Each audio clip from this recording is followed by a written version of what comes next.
welcome to another vlog, this time being recorded in Canada. It's been a while since we've released one, so now we are back home, but we still have a bunch of footage to go through and create some videos. So here we are going to be vicariously living through our videos and remembering our time in Greece, which was spent primarily with Tommy, and that was like the goal, to go to Greece, see Tommy. We had one day without him, but he basically was there too. He picked us up from the bus after. We'll get there.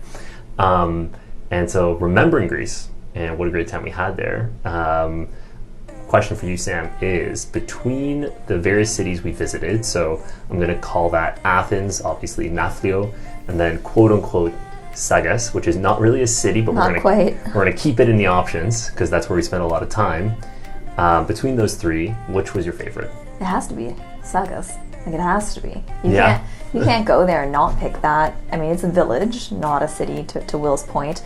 But it's the village where Tommy's dad grew up in Greece, and it's such a unique experience that we would have never had the opportunity to do if not for Tommy being our tour guide, driving us to this remote village in the mountains and just getting to see how life would have been when the village was thriving, how the village is now, and be immersed in a place where, English won't get you very far. And so having, Tommy translate for us was incredible. And I just thought that glimpse into that world and that side of Greece is just not something many tourists will ever see. So I hold it close to my heart. Grapes. Totally ditto. That was my second time there. Loved it. Yeah, very cool. And I think for Athens and Nafplio, so we kind of visited Nafplio twice, and I definitely think it's the most beautiful city I've seen in Greece on the mainland. So definitely worth going to if you're in the it's area. Gorgeous. Like, the city itself is gorgeous. The water, gorgeous. There's like an old prison in the middle of the water, which is really nice. Yeah. We didn't do the 1,000 steps, but they're there. Yeah. What's like the main thing to do? We Or nursing injuries. Yeah, that's what it was.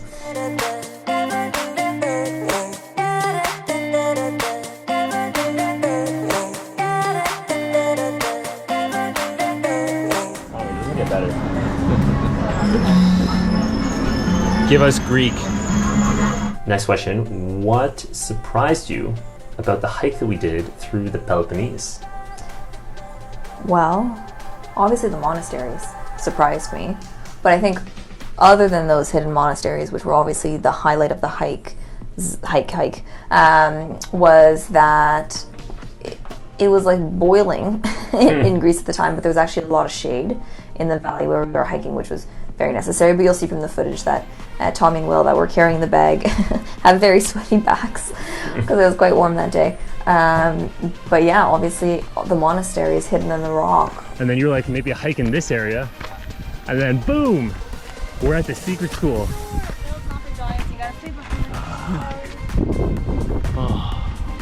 You telling us we get to go in the school?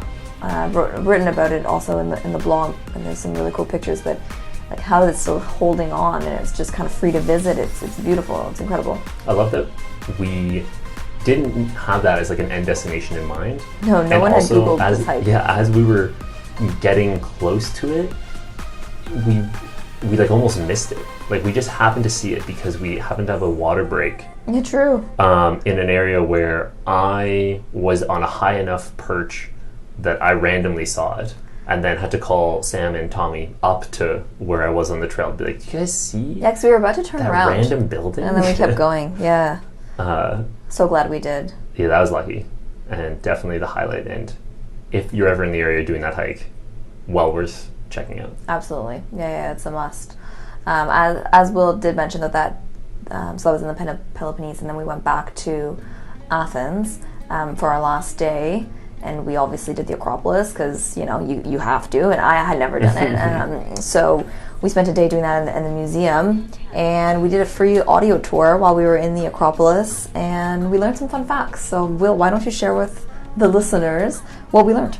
Yeah, so this was written about in the blog, so probably repeating information here. Oops. But it's okay, everyone watches the videos. It was very cool that the Acropolis is not actually built symmetrical, which is how it appears, right? You think it's this, temple with these symmetric pillars, but each pillar was individually made somewhat unique based on its position to give the illusion of grandeur that like you can only have come about with optical illusion. So for example, the pillars on the corners are slightly bigger in a way that, if they were all the same size, you would feel that something was missing from those corner pillars, I guess. Mm-hmm. And then also the pillars in the middle bulge a little higher to remove any, typical optical illusion of kind of a sag that would be in the middle of that rectangular portion. So really cool that they, knew about these optical illusions and constructed it,